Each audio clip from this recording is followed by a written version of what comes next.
From WKYT Podcast, this is Uniquely Kentucky. I'm your host, Amber Philpott.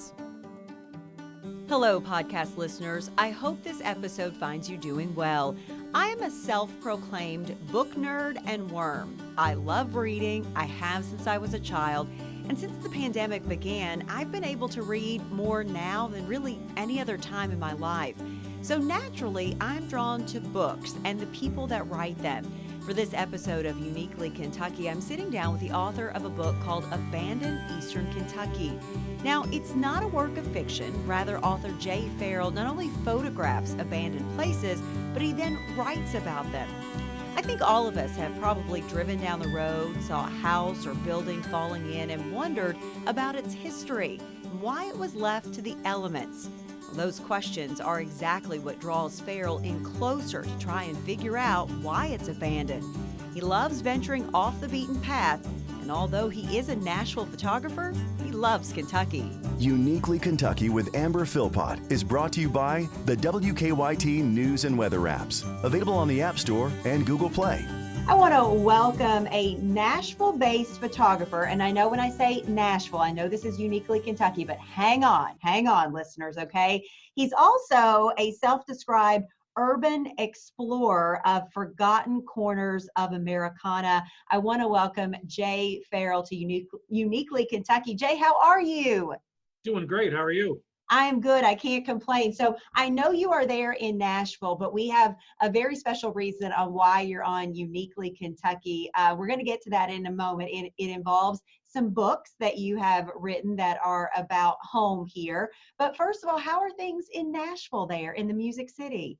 Certainly not like it is in normal circumstances, but all we can do is just deal with it the best we can and to try to take precautions. And you are a Nashville-based photographer. You gravitate towards really amazing images. And if people would go online and Google you, they're going to see that you're not the typical photographer, if you will. How do you describe yourself in terms of the work and the art that you do? well, as far as my mainstream work, I'm a documentary photographer, which basically means photojournalist. My wedding photography is strictly on the fly, where I'm capturing real moments as they happen instead of something that I orchestrate.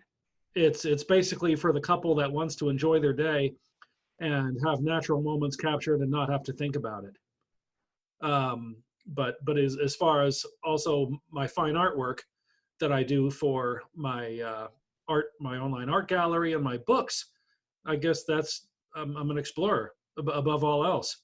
And I love to capture, I've always loved abandoned buildings and houses and factories, whatever I can find, just because I'll be honest, I'm not a historian, and I was never really interested in that aspect of it before. But since becoming published, it's become a part of the thrill, finding out the history of it, and it kind of pieces together the puzzle. The thing that I've always loved about these buildings is the unique distress and the texture, the light and shadow, and just the total mood of the photo. Yeah. You are the author of, let's tell people before we get too deep into your work, you're the author of a series of books entitled Abandoned.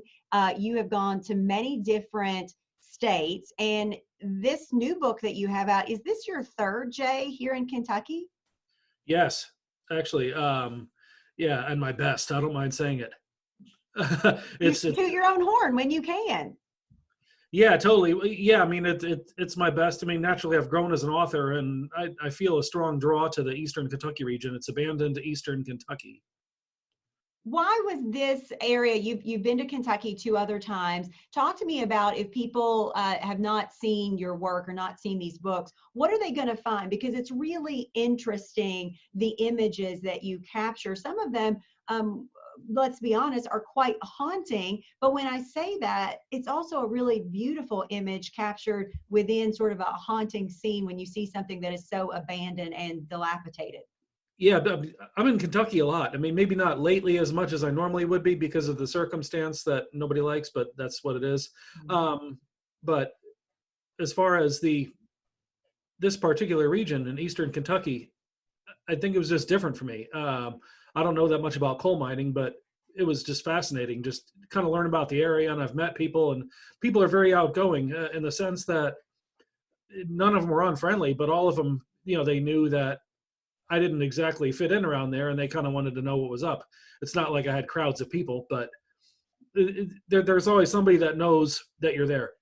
And that's something kind of unique to that area that I don't always deal with, but it's fine because I got to pick their brain a little bit on the area and discuss a little bit about what's happening around there and how coal mining has been on the decline and what's next for that area. And that's kind of some uncertainty for them too. But I guess I just have a deep appreciation for the area and the landscape and the mountains. I mean, that song that you've probably heard it a million times about "You'll Never Get Out of Harlan Alive." Oh yeah. Yeah, that one reference in the song about the sun comes up about 10 in the morning and the sun goes down about 3 in the day. Mm-hmm. I didn't think anything of it, and I'm like, oh, I'm here and now I see. Jay, what led you to Kentucky? Because obviously you're not, born and bred here. Do you have a connection that, I know when we talked prior to this podcast, you said you always kind of feel drawn to come back and explore more here. So where do you feel like that comes from? Do you have a connection, a personal connection? My granny was born there in Louisville, but besides that, I have a lot of friends there, and I'm there a lot anyway. But I just really like the landscape and climate. I just really enjoy, because it can be completely flat fields and narrow farm roads, or you can go east and explore these gorgeous mountains. For these particular books, Jay, do you ever set out with something in mind, or do you literally just drive the beautiful back roads of our country, and especially here in Kentucky, and just look for things? How do you stumble upon the places that you end up photographing? Usually it's the latter. Most of the time I don't have any knowledge of a place that exists until I explore it. But certain members of the audience that follow my work, it's an honor when they do share something that I don't know about. And typically I'm not one to ask either. Mm-hmm. But I take it as a compliment when they do. So the answer is really both, but usually I just go explore. Sure. A lot of times I think, especially when people think about Kentucky and they think about Eastern Kentucky, and especially if you are an outsider to our state, you kind of have in your mind what you think Kentucky is about. And I'm wondering if when you started driving around and getting some of these images and you started learning from folks, were people hesitant? Because people can be very worried about how their area, how their community will be portrayed in something from what they consider an outsider. Yes, I didn't really deal with that so much face to face when I met them, because typically I was able to show them what I do. Mm-hmm. And once you express genuine interest in the area, then they generally tell you. So but I know that's happened where camera crews have showed up and then painted them in a very unflattering light. That's certainly not my intention, because I photographed abandoned places in my own backyard. I wouldn't care if it's right next door to me. Matter of fact, it's even better if it is. Jay, you chose Eastern Kentucky for this latest book of yours. I'm wondering, as you have traversed and gone into the nooks and crannies of different areas, talk to me about some places that really stand out to you and some things that you stumbled upon that you really enjoyed learning about and photographing. It was a series of 3 trips to the Eastern Kentucky region, actually several months apart. But the first one, it was the Appalachian foothills. Is it Rowan or Rowan County? Rowan County, Rowan. Okay, I knew that. Yeah, I was okay. Maybe I didn't, but I guess it just looks unnatural. You want to say Rowan, but I've heard people say it both ways.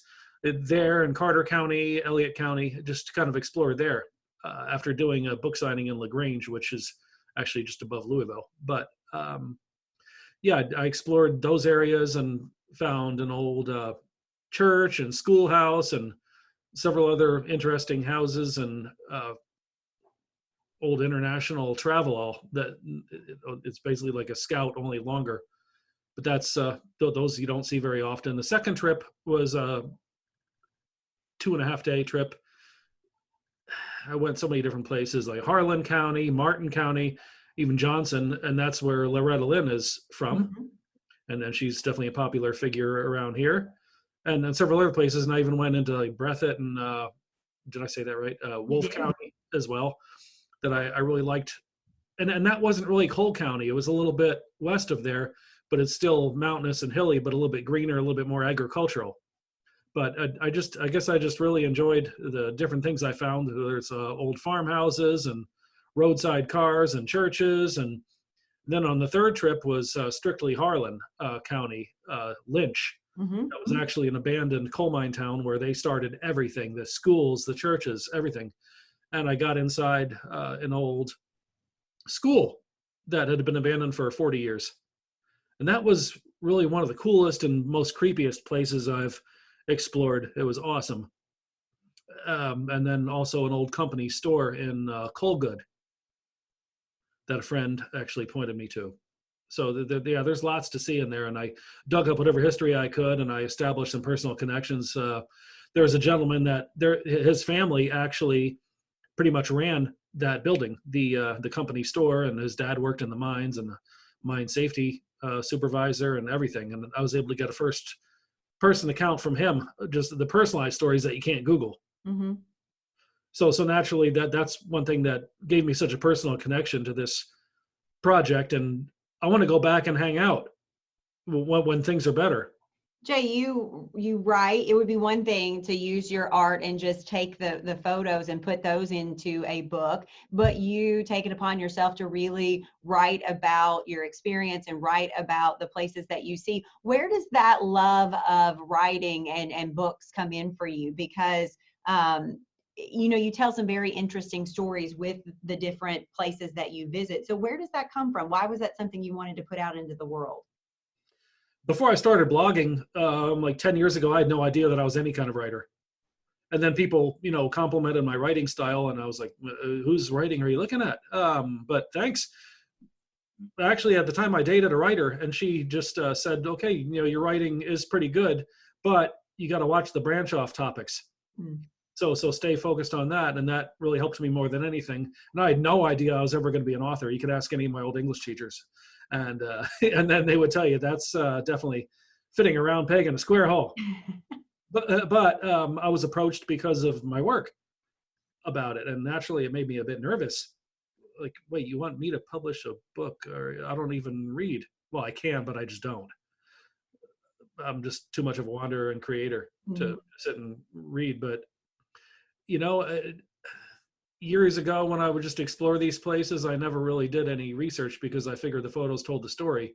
But after, my second release, I started to dig a little bit deeper because it kind of made the experience a little bit more three-dimensional. Mm-hmm. When you know something about the place. I mean, you can't always do it, but it definitely, especially, I like to write in more of a hangout style, like sharing my own experience and bringing the reader along for the ride so that they experience it with me. Because most people don't want to travel all day looking for these places, or let alone go anywhere near them or walk inside, because it gets dangerous. Sure. But yeah, I think those things are what definitely fuels my inspiration. Now I use all of it together, and it seems to work out well. Do you ever hope with your books that people will get out and explore these same places, or explore just not necessarily looking for the abandoned, if you will, but will get out and explore more? Because I think if anything, during 2020 and this pandemic, it has really reminded people of the place where they live and how great it is, and how we often don't explore where we live enough, or the surrounding community or state around us enough. Do you think that? I would love it if my work inspired people to do that. I don't necessarily want people to go in these places, sure, unless it's what they really want to do. Because it's kind of one of those things, you got to have a specific approach and personality for it to work. Most time I don't run across any people at all, and that's great. But for example, I went and explored with this young guy in his 20s, a historian in Indiana, and we went in these places, and he's really the most mild-mannered person, and he's more about getting permission than I am. But just because he looks, because he's younger and has a ponytail and everything, people would probably be hostile with him just because they might think he's up to no good. Mm-hmm. Where I can sort of get away with that part of it a little bit. So, yeah, I mean, I think definitely use some discretion if you're going to do this, but even if it's just taking a joyride or taking photos of some barns or just going down a different road, yeah, I think it's something we should all do.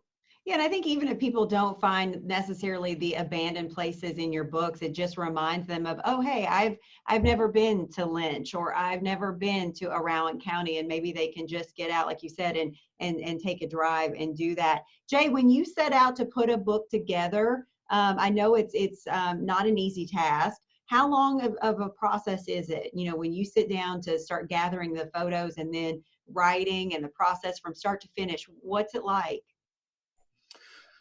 Well, I tend to do a little bit at a time. Like after I explore, if I know I'm going to do a project, it helps me if I research shortly after, because everything's fresher in my mind, and I write down some key points and then kind of put it together.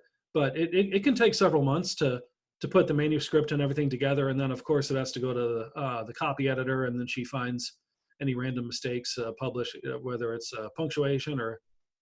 Naturally, those mistakes are getting fewer than what they were, because actually she's been a huge help.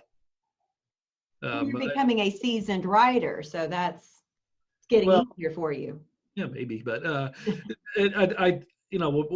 thing that really confused me the most was "it's" with an apostrophe and "it's" without. I used to always think that it had one, and I told her it's some millennial conspiracy that they did away with that. And that just happened. It wasn't that way when I was in school. Come on, people. And she's like, yep, that's what it is. Yeah, sure. So, we've had our fun. Yeah, absolutely. Jay, tell me, what's the coolest thing that you have learned in your travels, especially here in Kentucky? I mean, give me something that is like just, kind of when you step back and you took the photo, but then maybe you learned the history of something. What really blew your mind on something you learned? A lot of it blew my mind, really. Because I started to dig a little bit deeper about what coal mining was really like. And I even have a couple of friends that are from that area that don't live there anymore. And they kind of gave me an account of it too. Like about, partial wages being paid in company scrip, and how like a lot of immigrants came and built their empire. For example, in Martin County, Martin Himmler, the Hungarian immigrant that started Himmlerville, and now it's Beauty. He had a big mansion on top of this mountain that I hiked up to photograph. And I just happened to see this random abandoned mansion at the top of a hill when I was driving in through the valley, and I had no idea the significance of it. So I parked in a church, and church was in session, and I came back down. My rental car was blocked in, and the elders kind of looked out the window like, wait, this cat doesn't belong here. And he kind of looked at me like, well, you mean to tell me you parked in the house of the Lord so you could trespass? Yes, I did. So that was interesting. But yeah, just learning about how these towns were formed and how the company did all this. It was a pretty slick empire, but oppressive at the same time. Jay, where does your love of photos and taking pictures come from? Is that something that you have always really enjoyed doing? How did your background in photography start for you? Street photography and photojournalism, and then just branching off into more fine art. I never thought I'd ever shoot weddings, Yeah. but I've applied the storytelling aspect into that. And so it's just a matter of going after a specific customer, but I can tell my stories through these books about my exploration, and that really helps me a lot, just getting out and doing this. Even if I don't find that, I've learned how to be a bit more patient of an explorer, that it's not about finding the most places. If I can spend all day and find a couple of really great places, I'm good with that. Because at least I've been to some places that I hadn't been. Yeah, a lot of people, want to write, or they want to put a book out into the world. And I don't think that people really understand how difficult a process it can be. Was it daunting to you to want to put a book out into the world? And what would you say to people that have an idea? It could be anything. It could be something similar to yours. It could be anything that they want to try and get published. I didn't look to do this, really, quite honestly. I was a bit skeptical. I think I might have ignored their first email, because this was like a scout that was working for the publisher, and he put together this concept. So naturally, it's not like there's existing authors that photograph abandoned buildings. So he kind of had to find photographers and then make us authors. But that's probably created a lot of stress for them too, trying to work with us. But it's turned out good. But I heard them out, and at first it was very confusing putting all the materials together. But now I've kind of developed a system. So basically what I would tell others that if I can do it, you sure can. But basically find out what, of course, the subject, I already knew what it would be about. But naturally, I've grown as an author and my approach has changed a little bit as I go, but that's to be expected. It's just like the first album a band puts out, you would hope that it gets better. Mm-hmm. In some cases, it hasn't. But, it's like Led Zeppelin when they put out Coda. I bet you they wish that they could have done another one to make up for that. Considering the ones like before that were iconic. Are you a guy that is very strict about the camera that you use, the type of film? Are you loyal to one particular, type of camera, type of film that you really feel like that captures it best? Well, I'm a Fujifilm shooter. I just have a mirrorless rangefinder that I use for all my explorations. It's nothing fancy. So really, as far as somebody shooting these places, use what you like, and it's more about the eye. Yeah. But it's a fun camera to use and it's easily portable. But I just feel I can put it in my backpack and not worry about it. Sure. There's no changing lenses or any of that.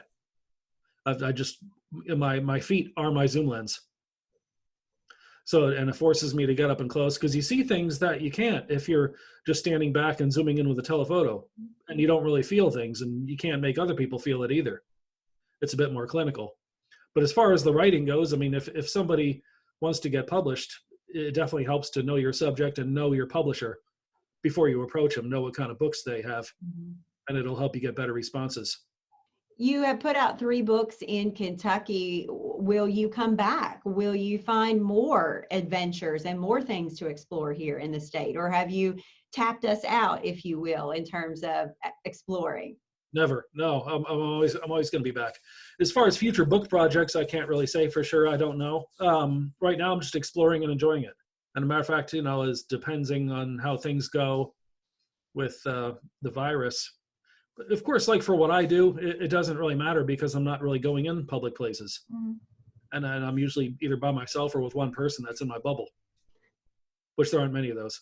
And I like it that way. That's good. But I think a lot of them do too. But you have Miss Buttons in your bubble, a rescue boxer, I read. Oh, does Miss Buttons travel with you ever on these exploring adventures? She has on a couple of the shorter ones. I dream about doing it for longer ones, but then I get paranoid because she's so friendly, leaving her in the car. And then like, what if somebody has bad intentions and I'm not around? And it's probably far-fetched, but my old dog was a bit meaner in the car. And I guess I'd feel a bit more confident if that were the case. Yeah. And plus I think too much traveling might stress her out because I don't really do it with her enough. But I have brought her with me on some shorter ones, but I think she might get a little bit nervous when I go in these places and leave her in the car because I can't have her running loose. You sort of mentioned trespassing. Jay, I have to ask a guy that explores and goes on these adventures. I mean, I'm guessing that sometimes you do have to do a little bit of that unintentionally and not meaning to, right? So I guess I've got to ask the question, have you ever been cited for trespassing in terms of getting these books out there into the world? No. Good. No, I mean, it's rare that I ever have anybody saying anything because really and truly, if somebody really cared that much, if they own it, it wouldn't be accessible like that. And generally they see a camera and they're like, oh, okay, whatever. No, I never really run across any problem as far as that goes. And if they ask me to kick rocks, well, okay. No problem. What do you think, people? I think there's something really cool. I told you this. I love photos like you take. I love landscape, artsy pictures, because I think, it's one thing to take your picture while you're visiting something and you be in the picture, but there's something about capturing that moment that you were visiting somewhere and you just have the landscape of that place. Why do you think people are drawn to that kind of photo? And really, it can be art, and a lot of people are drawn to it as art. Why do you think that is? Probably just because it's something they're not used to. Just like the people that live in Eastern Kentucky, they see those mountains all the time. And I get it, just like if I post Like I just went to Memphis this past week and I took some photos. It was kind of a nice grumpy overcast day, my favorite, of the bridge that goes over the Mississippi River. Just like they might think that's a cool photo. And I think it is too, but it's more special to you if it's something you don't see. And I think everybody's kind of has an inner explorer, whether or not they get to or they think of doing it. I think they enjoy seeing, firsthand experiences. I know photography is your work, and I know obviously now you're an author and that is your work, but do you find some peace in just being out there with just you, the camera, and some abandoned place? Does that bring you some kind of inner peace and just kind of take you to another place when you're doing something that I imagine you love very much? Very much so, yes. And sometimes on the longer trips, it even requires staying somewhere overnight. And my favorite time of year to explore is like this time. So the days are shorter and there's not much to do at night, but for some reason it just doesn't bother me. I can go through images or bring a MacBook and look through them or catch up on other things and just get a good night's sleep and be ready to go early the next morning. It definitely is very healing for me. Yeah.